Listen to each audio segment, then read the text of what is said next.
And this is an exhibition of Tan's work that we did in 2015 for Tet, celebration of Tet.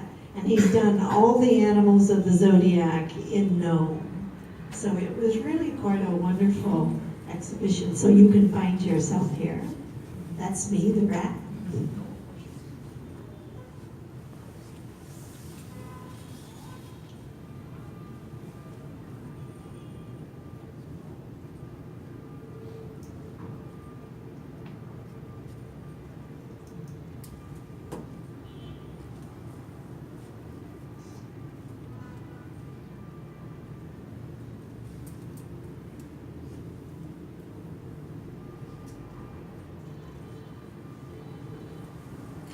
Okay, thank you very much. That's just a small example.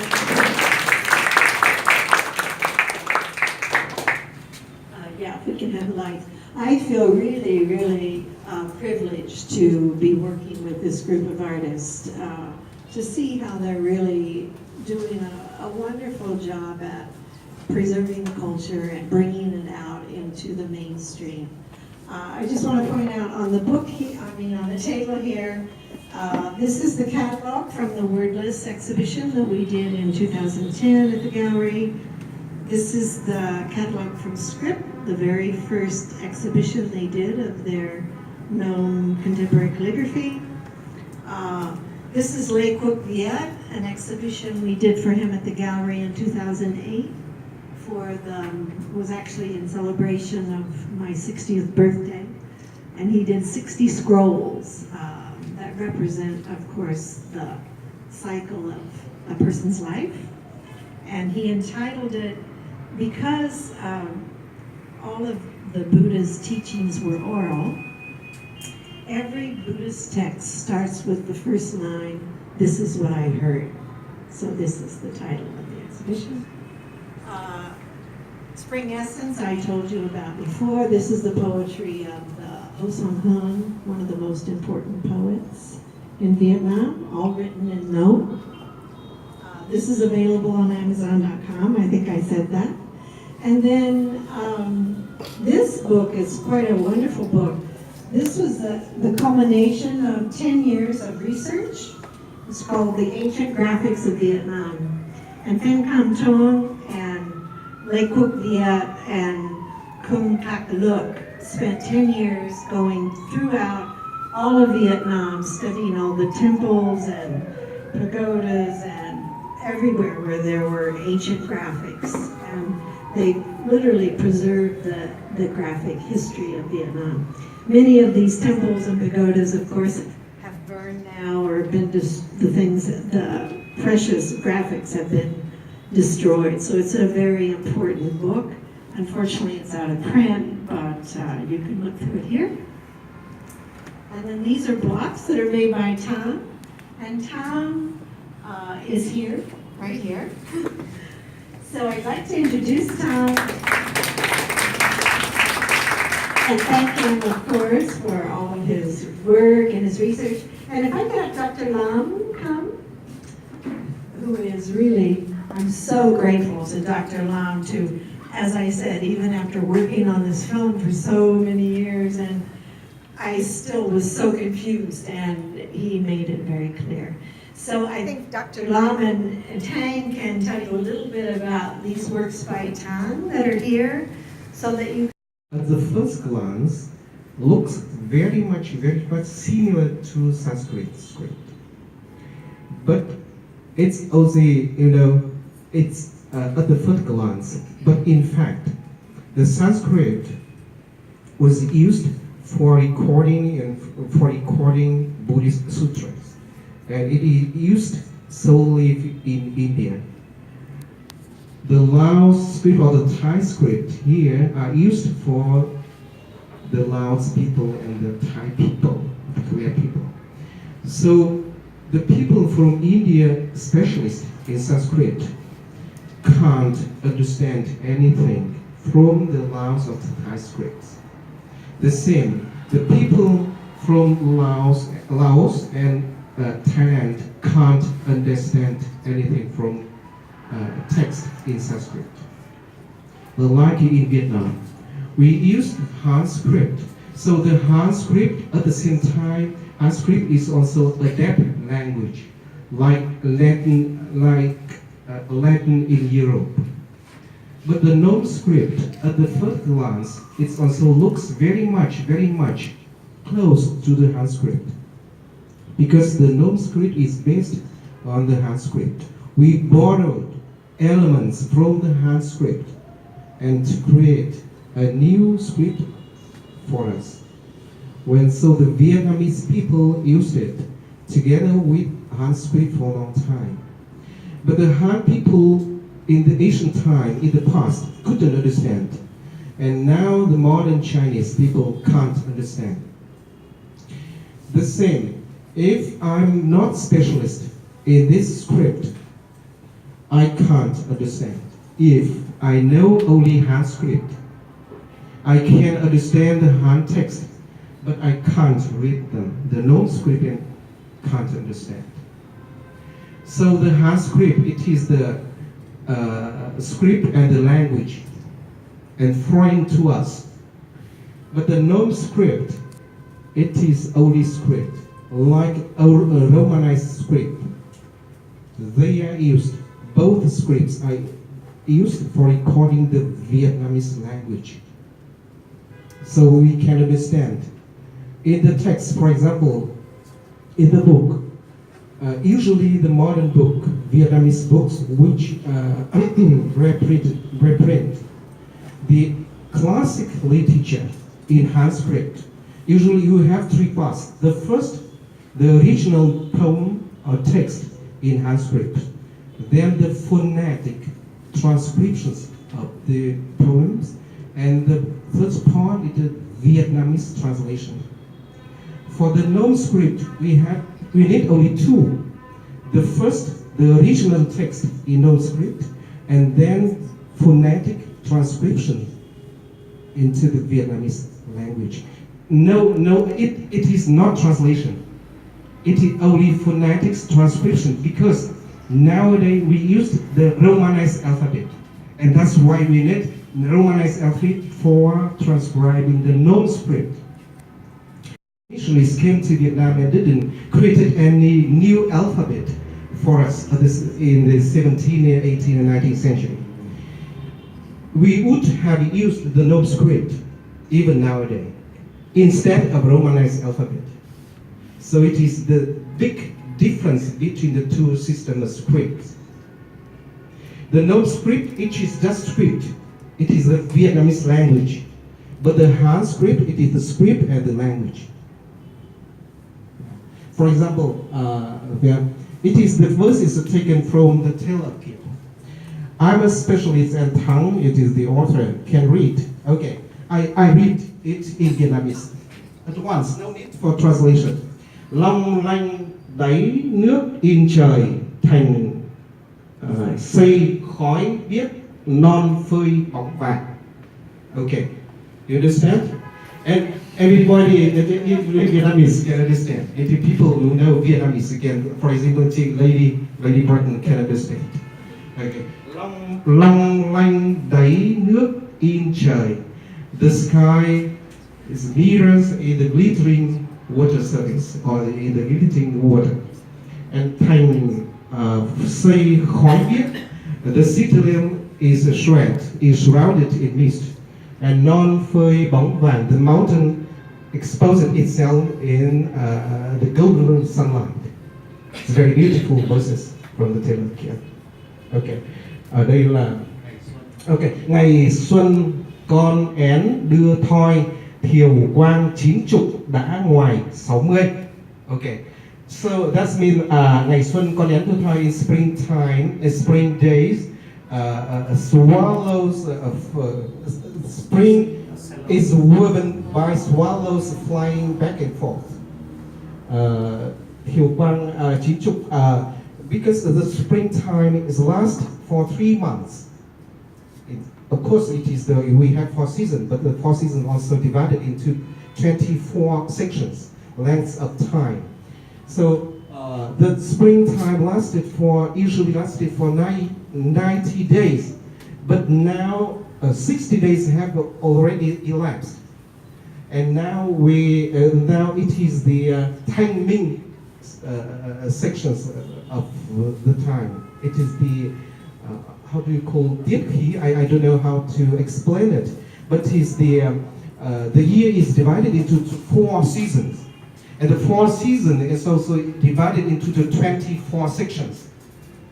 Yeah, 4 sections, and the section timing means clear and pure sky, transparent sky. Okay, so it is the 2 verses taken from the Tale of Gioi. The Tale of Gioi, it's not necessary for the Tale of Gioi to be translated into the modern Vietnamese language, because it is the Vietnamese language itself, but it needed to be phonetic transcribed, because it is not Romanized alphabet, and that's why now we have the usually the book, the Tale of Gioi, is published. It includes 2 parts. The left part page is for the original in this script, and the right is phonetic transcription. It is the Vietnamese language. Okay. So Thắng and his colleagues should be the different styles of Chinese calligraphic art to the Nom script, and it is their result. Because in ancient time, the Nom script usually was written very clearly, and Nom script, our ancestors, our Confucian scholars used only mostly one style, tức là một cái kiểu thư pháp. One style. I think it is the standard style of writing. But for the Chinese script, there are at least 5 styles or 4 styles. The first, seal style, then the official style, then the grass style, scribble, and then the standard style và hành thư, running style, so 5 styles. But for Nom script, we applied only standard style to writing the Nom script, because the Nom script is much more complicated than Han script. But now the scholars, our very talented calligraphers, try to apply the 5 styles of writing to the Nom script to create different pictures. So they are truly, I think, works of truly arts. They are truly just the masterpieces. Yeah, masterpieces, because it's very beautiful. We may see the script and the written text look like pictures. It is my explanation. Thank you. Thank you so much, Dr. White. As you can see, he makes it very clear so we all can understand. These are Tan's work, and I also want to make you all aware, Tan and this group, there will be an exhibition at the Fine Arts Museum on February 2nd. You don't need to have this invitation to come, but it's about the Art of Nom. So there will be Nom scholars that will be displaying their work, so we hope you all come to that. And I'd like to, I don't know if Tang would like to say a few words, or if you have any questions. Tang is here and Lum is here. And please come and look at the books, have some discussion, and help yourself to some. I think I should let Stella do the wrap up here. Yes. Anyway, thank you so much, Suzane and Lum and Tang. So I thought it was a stunning film. I thought it was beautiful. So I hope everyone really enjoyed it. And as you said, as Suzane said, if you've got any comments on the film, please let her know, because she can feed them back to Bill. And please talk to Lum and Tang. And please stay and have some drinks. I need to serve the wine because we have to ration it. Okay, so be careful. But thank you so much for coming, everybody. It's a huge topic, and I thought today was such a beautiful way to show the art of nom. It was lovely. Thank you. So thank you, Suzane. Thank you for coming. And you know, the wooden blocks here are blocks made by Tang also. So please come take a look and if you have any questions. Sorry to everybody. No, sorry. Tang is here, so he'd like to take any Q&A. So if you want to ask him, please either ask now or in private, privately. But if anyone's got any questions for him. I'm just wondering, this art that you are doing about nom, is it just art for art, or is it art to discover all the past history of Vietnam that is now Tức là ở đây chúng ta nhìn thấy những cái bức này đấy thì ông muốn hỏi là cái này là nghệ thuật hay là vì một cái mục đích là để phát hiện lại những cái di sản trong cái lịch sử của con.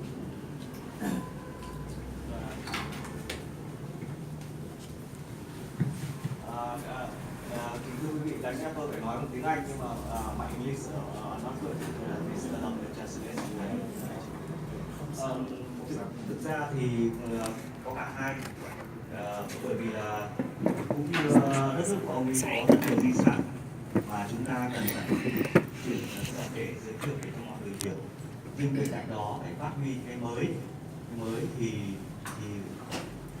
cái đó nó gồm cả hai, là nghệ thuật vì nghệ thuật và nghệ thuật vì tất cả mọi người. I think that is also true to your country. For example, your country has a very big heritage, cultural heritage. So we want, like you, we also want to promote the cultural legacies of our nation. But at the same time, we also can should promote any new art trends in the world. So that's why this is. My work has two purposes. It is the art for the art itself and for the discovery from the past, of the past. Đối với những người viết thư pháp thì cũng như là vẽ tranh thì cái quan trọng nhất là cái thị giác. Thì lúc này câu thơ của tác giả nào ở trong quá khứ chỉ là cái cớ để nhà thư pháp thể hiện nó bằng một cái cách mới, và cái mục đích cuối cùng vẫn là để cho phục vụ cái nghệ thuật thị giác của đương đại. For modern calligraphers in Vietnam, the cultural heritage, like literature works, serve only as food for thought, or motivation, or inspirations for calligraphers to express them in a visual art, to keep them up to the conceptions of the modern audience.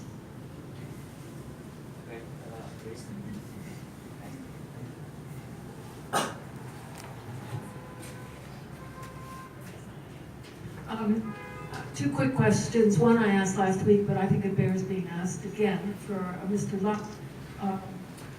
The word Han is the Han people from China, both a language and a script and a people.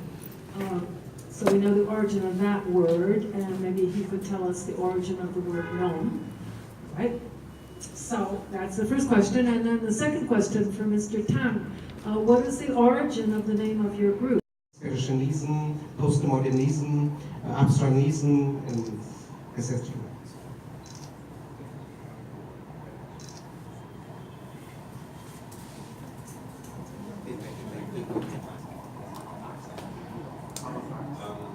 What we have here in Vietnam, and this is a question for Mr. Tang, is also, you see in other cultures, like in Turkey, change from Arabic to Latin script. In Malaysia, Indonesia also changed to the Latin script.